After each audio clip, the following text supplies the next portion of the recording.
नमस्कार, मैं ज्योतिषाचार्य आशा त्यागी राजमंगल टाइम्स और धर्म मंच की एस्ट्रो मॉम सीरीज में आपके सामने फिर से हाजिर हूँ। जैसा कि मैंने पहले वीडियो में बताया था कि सितंबर माह त्योहारों की धूम लेकर आया है। एक साथ बहुत सारे पर्व इस माह में पड़ने वाले हैं, तो हम जो स्टार्टिंग है वो करते हैं अजा एकादशी से। अजा एकादशी कब मनाई जाती है, अजा एकादशी का क्या महत्व है, अजा एकादशी का व्रत करने से जातक को क्या क्या लाभ होते हैं। भाद्रपद मास की कृष्ण पक्ष की एकादशी तिथि को हम अजा एकादशी कहते हैं। अजा एकादशी का व्रत 3 सितंबर को रखा जाएगा। मान्यता है कि इस व्रत से जीवन मरण के चक्र से मुक्ति मिलती है। अजा एकादशी हिंदी पंचांग के अनुसार इस साल कुल 25 एकादशी पड़ रही हैं। वैसे तो हर एकादशी का ही बहुत महत्व होता है। एक एकादशी कृष्ण पक्ष की होती है और दूसरी शुक्ल पक्ष की एकादशी होती है। भाद्रपद में जो कृष्ण पक्ष की एकादशी पड़ती है उसको अजा एकादशी कहते हैं, और शुक्ल पक्ष की जो एकादशी पड़ती है उसे हम परिवर्तनी एकादशी कहते हैं। अजा का शाब्दिक अर्थ होता है जिसका जन्म ना हो, अजन्मा। धार्मिक मान्यता के अनुसार इस दिन व्रत रखकर भगवान विष्णु के श्री हरि रूप की पूजा की जाती है। वैसे तो हम हर एकादशी में ही विष्णु भगवान की पूजा करते हैं, लेकिन इसमें थोड़ा सा विधान अलग है। अतीत में किए गए सभी पापों के लिए हम उनसे क्षमा प्रार्थना करते हैं और उन पापों के प्रभाव से हमें मुक्ति भी मिलती है। इसी संदर्भ में भगवान श्री कृष्ण ने ब्रह्म वैवर्त पुराण में अजा एकादशी की महिमा का वर्णन करते हुए युधिष्ठिर से कहा था कि जिसका तात्पर्य सिर्फ यह बताना था कि इस व्रत के प्रभाव से कर्मों के जो प्रभाव होते हैं, जन्म मरण के दुष्चक्र से हमें मुक्ति मिल जाती है। अजा एकादशी व्रत का जो शुभ मुहूर्त है, प्रारंभ तो अजा एकादशी तिथि जो है वो 2 सितंबर 2021 को सुबह 6:21 से हो जाएगी, और जो एकादशी तिथि का समापन है वो 3 सितंबर 2021 को सुबह 4:44 पर होगा। अजा एकादशी का जो व्रत पारण है वो 4 सितंबर 2021 दिन शनिवार को सुबह 5:30 बजे से और 8:23 तक किया जाएगा। व्रत की कथा इस प्रकार से है कि प्राचीन काल में चक्रवर्ती राजा हरिश्चंद्र ने परिस्थितिजन्य कारणों के चलते अपना सारा राज और धन त्यागते हुए स्त्री, पुत्र और स्वयं को भी बेच दिया था। राजा हरिश्चंद्र डोम का दास बनकर सत्य को अंगीकृत करते हुए मृतकों का वस्त्र धारण करते और उनसे कर वसूलते रहे, मगर कोई भी स्थिति उन्हें सत्य से विचलित नहीं कर सकी। कई वर्ष बीत जाने के बाद एक दिन राजा चिंतित हुए और तभी गौतम ऋषि आ गए। राजा ने उन्हें प्रणाम किया और अपनी सारी दुख भरी कहानी सुनाई। गौतम ऋषि ने अजा एकादशी का व्रत रखने की बात उनको बताई और उन्होंने वो व्रत रखा, विधि विधान के साथ व्रत रखा।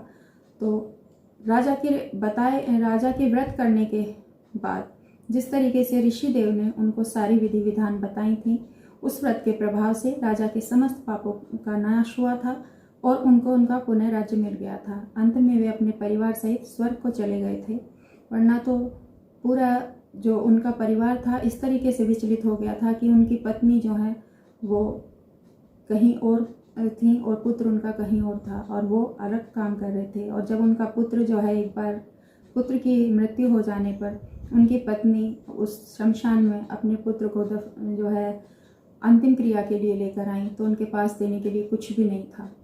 जब हरिश्चंद्र जी ने अपना धर्म निभाते हुए कि नहीं, मुझे तो यहाँ पे कर वसूलना ही होगा, और अपनी पत्नी से ये पहचानने के बावजूद भी पत्नी ने हवाला भी दिया कि देखिए ये आपका पुत्र राहुल है, आपको इसको देखना चाहिए कि मैं कहाँ से दूँ। लेकिन उन्होंने मुंह फेरते हुए कहा था कि नहीं, मैं अपने मालिक से कोई भी वो नहीं कर सकता, मैं झूठ नहीं बोल सकता, मैं अपने कर्म के प्रति जो कर्तव्यबद्ध हूँ, तो आपको कर देना ही होगा। तो तब उनकी जो पत्नी है हरिश्चंद्र की, वो अपने साड़ी का जो भी उनकी धोती थी, सूती धोती थी, उसका आधा वो फाड़ती हैं। हरिश्चंद्र जी ने ही कहा कि अगर आपके पास कुछ भी नहीं है तो जो वस्त्र आपने अपने शरीर पे धारण किए हुए हैं, आप मुझे उसमें से कुछ भाग दे दीजिएगा, तब मैं आपके पुत्र का जो है अंतिम क्रिया करने का वो दूंगा, अनुमति दूंगा। तो जब उनकी पत्नी उस वस्त्र को फाड़ रही होती हैं, तो तभी जो है ये ऋषि प्रकट हो जाते हैं और कहते हैं कि नहीं, ये बहुत गलत हो रहा है, आपने ठीक है अपने सत्य धर्म का पालन किया है और उससे आपको मुक्ति मिल गई है। जो पाप आपने किए थे, आपका पुत्र भी जीवित हो गया, ये मृत नहीं था, सिर्फ आपकी परीक्षा लेने के लिए ये सब किया गया था। तो अजय एकादशी का मतलब यही है कि हम अगर विधि विधान से इस व्रत को करते हैं तो हमसे भूल चूक जो भी जीवन में हुई है और उसकी सजा या पनिशमेंट हम भुगत रहे हैं उससे हमें मुक्ति मिल जाती है। और कहते हैं कि जन्म मरण का जो हमारा चक्र है उससे भी हमें मुक्ति मिल जाती है। तो अजय एकादशी का व्रत करने के लिए हमें विधि विधान से पूजा करनी चाहिए और अपने तरफ से कोई भी ऐसी भूल ना हो कि जिसका हमें बाद में पछतावा हो या पाश्चात्य हो। क्योंकि हमारे यहाँ जो भी हिंदू त्यौहार मनाए जाते हैं उनके पीछे कोई ना कोई लॉजिक जरूर होता है और शास्त्रों में इसका बहुत ज़्यादा मान्यता है।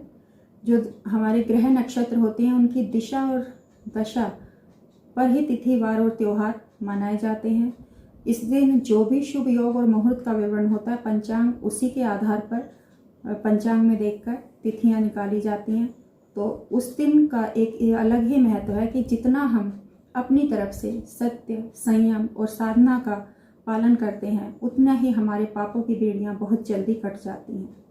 तो इस तरीके से अगर हम अजय एकादशी का व्रत रखते हैं तो हमारे जो पिछले जन्म के भी पाप हैं, कई बार हम ये सोचते हैं कि हमने इस जन्म में तो कोई पाप किया नहीं, फिर हमें भगवान इतना कष्ट क्यों दे रहे हैं।